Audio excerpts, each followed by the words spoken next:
Okay, so as one student of mine used to say, I really hate computers. Okay, I seem to have managed to solve my problems with the Bluetooth mouse. So let's go on.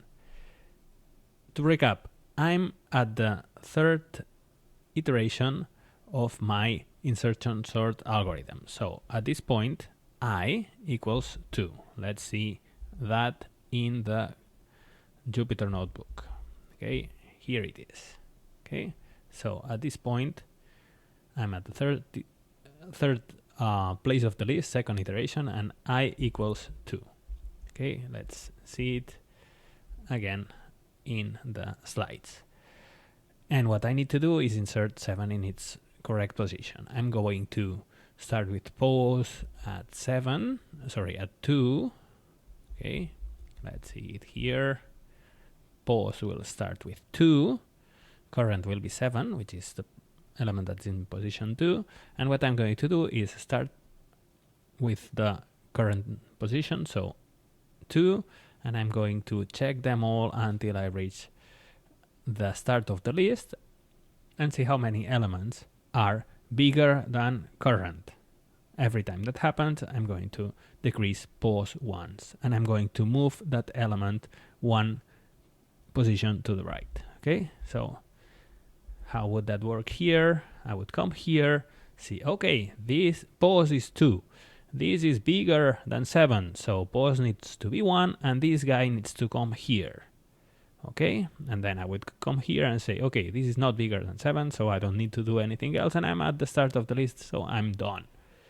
And what I would get is, thank you, this updated sorted part of the list. So after iteration 2, my list looks like this. 3, 7, and 10 are sorted, and 2, 5, and 1 are not sorted. Next step. As usual, I want to insert 2 in its correct position. What do? Pause in this moment is 0, 1, 2, 3.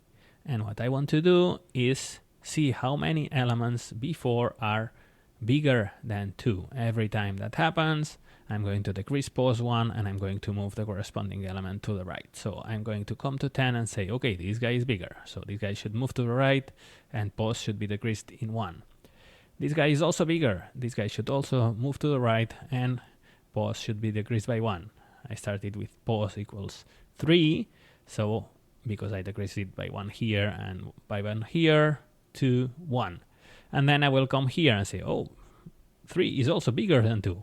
So I need to decrease pause to 0 and to move 3 to the right. And then I'm going to put 2 in pause, which at this moment is 0. So I'm going to end up with this. I moved all the elements in my sorted part of the list to the right, and I moved 2, which was my current element, to the start of the list. And again and again. Okay, where is 5 going to go? Here. So I'm going to decrease pause twice and move these 2 elements to the right, and then end up inserting 5 here.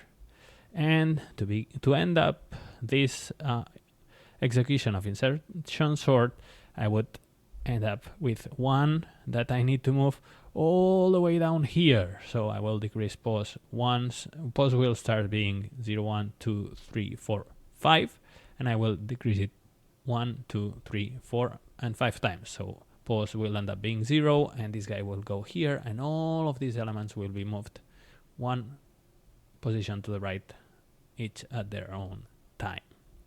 Okay. Notice that twice I have had to move to the right all of the elements in the sorted part. This is once, and that happened to me before in a previous step. Okay, this is going to be important for the computation of the asymptotic complexity of this algorithm. Okay, I'm going to end up with a sorted list. Let's check this one, and now let's go back to the notebook. Okay, so I can check here that, sorry, I already checked this, and I check the execution, which is the same that we have seen, and I can do as many executions as I want to. Okay, sorry, no, not erasing the code, but running it.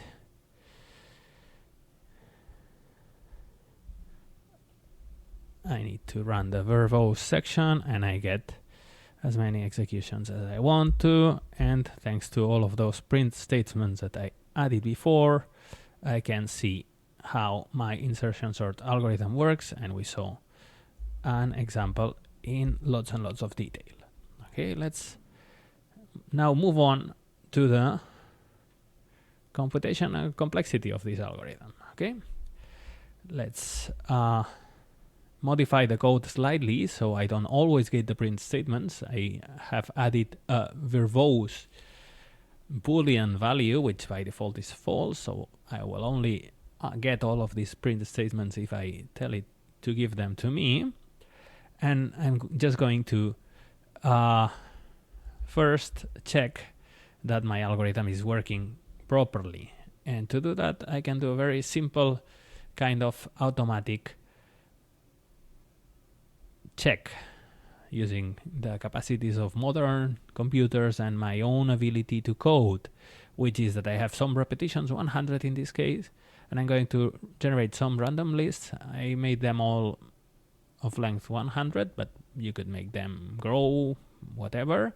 And I'm going to insertion sort all of them, and I'm going to check whether or not each of them is sorted. If one of them is not sorted, I'm going to raise an exception.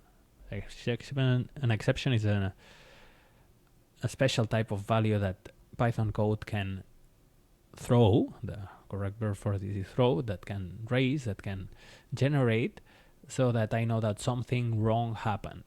But I give them a special type of variable so that I know when that happens. Let's not worry too much about this. But let's just check that if I end up with a list that's not sorted, I will have an error here. Okay, and as you see when I run it, I have done 100 iterations of the insertion sort algorithm with random lists of integer, and I'm always getting the algorithm is sorting correctly output, so everything seems to be fine.